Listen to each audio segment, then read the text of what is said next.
Hi, I'm Vicente Sarmiento, a member of the Santa Ana City Council. Now I wanted to spend a few moments to explain to you what we did last night at our special meeting. We proclaimed a local emergency to protect the public against the COVID-19 virus. We decided to close City Hall to the public, close our community centers, close the zoo, and close the library. These are all steps in order to make sure that the public is protected. We know that these are going to be difficult times for our employees, so I wanted to speak to you especially. You've been providing services to all our residents in a courageous, professional way. We know as we transition to this new reality, we're going to be working with you, and we've directed the city manager to talk to all the bargaining units and explain what these changes are going to be. We know that for part-timers, this is especially a nervous time, so we're going to try to absorb you in other areas if you are in an impacted area.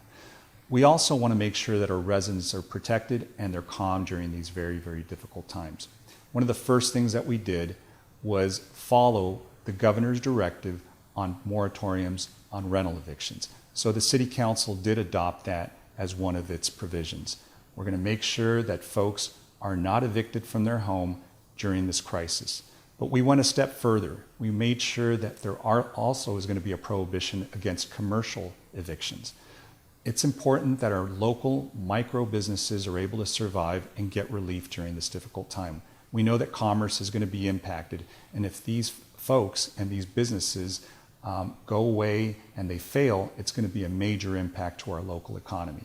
We also know that folks are very nervous about the citations, about the tickets that they receive when they're parked in areas where there's street sweeping or there's just meter violations that they experience.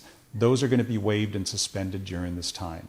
We also know that people are very nervous about interruptions to their service, such as water, sewage, and trash. We've also made sure that there will be no interruption in your services with those utilities. Finally, we understand that there are people who are going to be taking advantage of this crisis, unfortunately, and price gouging. So we are going to be very vigilant, working with the DA's office and working with our local police department to make sure that nobody is taking advantage of our residents and consumers and increasing the prices of essential goods by more than 10%.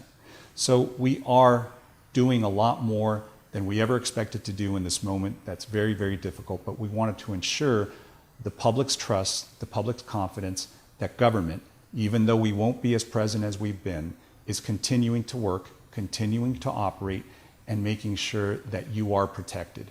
We want you to know that we all have to remain calm. We will get over this. We will do this as a community. Santa Ana is very strong, and we want to make sure that you know that we have your back. And I'll be joining you regularly to make sure that I advise you of any information, any other notices that you need to be advised of. So thank you. Stay strong, Santa Ana. We're with you.